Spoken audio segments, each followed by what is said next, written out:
जय श्री कृष्णा दोस्तों कहानियों के मंच में आपका फिर से स्वागत है। गांव के बाहरी इलाके में हरे भरे खेतों के बीच रामलाल नामक किसान अपने परिवार के साथ रहता था।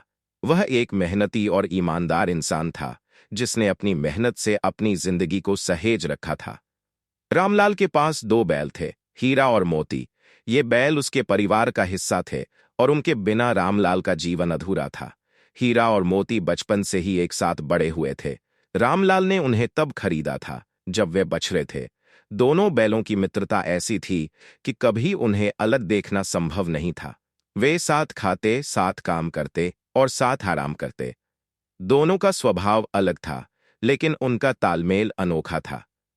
हीरा गहरी सोच रखने वाला और शांत स्वभाव का था, जबकि मोती चंचल और ऊर्जावान था। हीरा और मोती की दिनचर्या बहुत सरल थी। सुबह होते ही रामलाल उन्हें नहलाता और उनकी सेवा करता।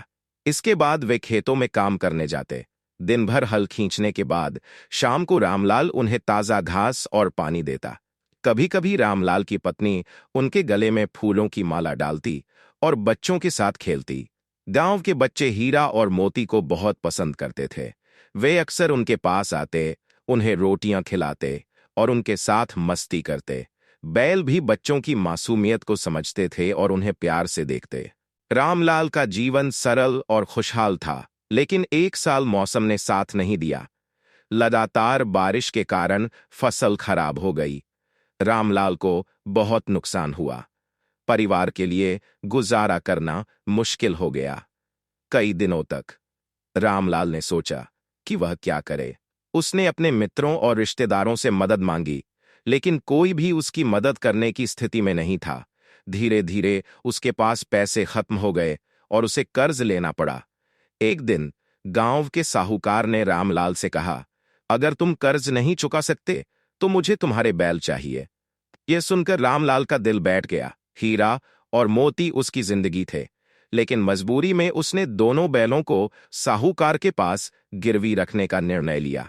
उस रात रामलाल ने हीरा और मोती के गले में प्यार से हाथ फेरा और उनसे कहा, मुझे माफ करना मेरे बच्चों, मैं तुम्हें नहीं छोड़ना चाहता, लेकिन मुझे मजबूर किया जा रहा है।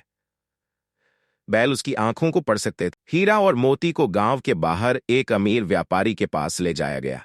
व्यापारी लालची और निर्दयी था। उसने दोनों बैलों को अपने खलिहान में बांध दिया। व्यापारी के यहाँ का माहौल बहुत अलग था। वहां न प्यार था, न देखभाल।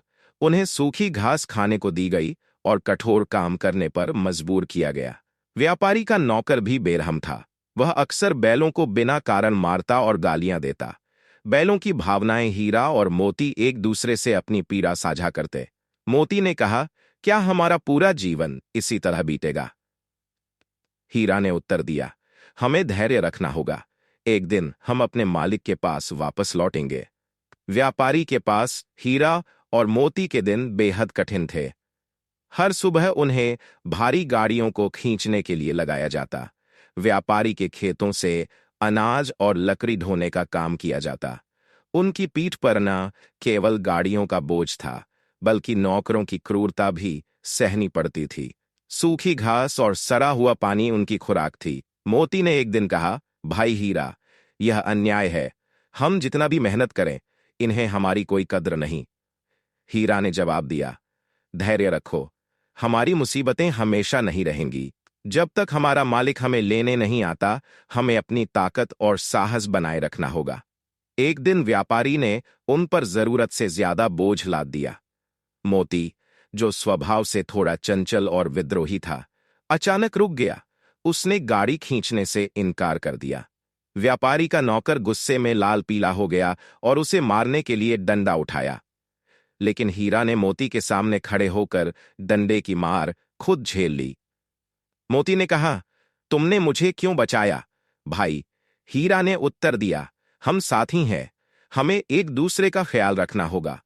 यह घटना उनकी दोस्ती को और मजबूत कर गई। दोनों ने ठान लिया कि वे व्यापारी के अत्याचारों के आगे झुकेंगे नहीं। व्यापारी के घर में रहते हुए हीरा और मोती ने महसूस किया कि अब यहां और रहना असंभव है। उन्हें अपने पुराने मालिक रामलाल की याद सताने लगी।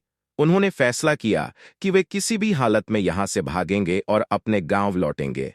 रात की योजना। एक रात जब नौकर ने खलिहान का दरवाजा बंद करना भूल गया तो हीरा ने मोती से कहा, यह हमारी आजादी का मौका है, हमें अभी निकलना होगा। मोती ने जोश में कहा, मैं तुम्हारे साथ हूं भाई, चलो इस जगह को हमेशा के लिए छोड़ देते हैं। दोनों बैलों ने धीरे धीरे खलिहान से बाहर कदम रखा। रात का अंधेरा उनके लिए एक ढाल बन गया। व्यापारी और उसके नौकर गहरी नींद में थे। हीरा और मोती ने बिना आवाज किए जंगल की ओर भागना शुरू किया। जंगल में प्रवेश करते ही उन्हें घने पेड़ों, जंगली झाड़ियों और अजीब आवाजों ने घेर लिया। यह उनका पहला अनुभव था जहां उन्हें अपने साहस और एकता पर भरोसा करना था। मोती ने घबराते हुए कहा, भाई, यहां हर तरफ अजीब आवाजें आ रही हैं। क्या कोई जंगली जानवर हमारे पीछे है? हीरा ने उसे शांत किया, डरने की जरूरत नहीं, हमें साथ रहना होगा और अपने लक्ष्य पर ध्यान केंद्रित रखना होगा। रात के बीच में अचानक एक सियार का झुंड उनके सामने आ गया। सियार भूखे थे और उन्हें घेरने की कोशिश करने लगे। हीरा और मोती ने मिलकर मुकाबला किया। हीरा ने अपने सींगों से एक सियार को दूर फेंक दिया, जबकि मोती ने जोर से आवाज लगाई। जंगल पार करते समय उन्हें सबसे बड़ी दिक्कत पानी की कमी से हुई।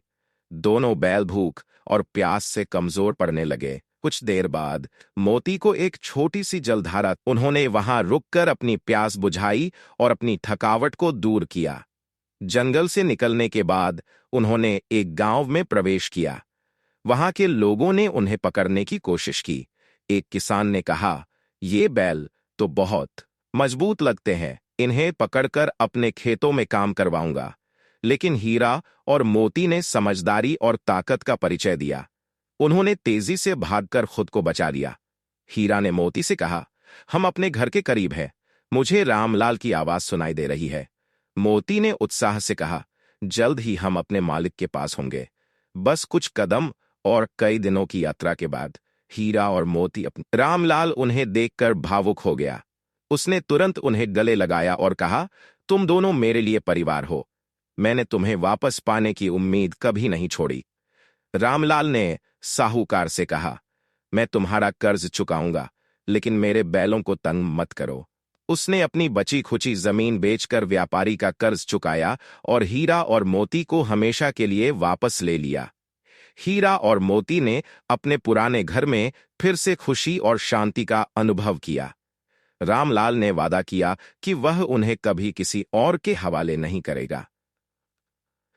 दो बैलों की कथा हमें यह सिखाती है कि दोस्ती, साहस और धैर्य से हम की कहानी केवल बैलों की नहीं, बल्कि हर उस इंसान की है जो संघर्ष और असमानता के बावजूद अपने सपनों को पूरा करने के लिए प्रयास करता है। तो दोस्तों, उम्मीद है कि ये कहानी आपको पसंद आई होगी। तो वीडियो को लाइक करें, शेयर करें और चैनल कहानियों का मंच को सब्सक्राइब भी करें। तो मिलते हैं आपसे एक नए वीडियो के माध्यम से। धन्यवाद। जय श्री कृष्णा।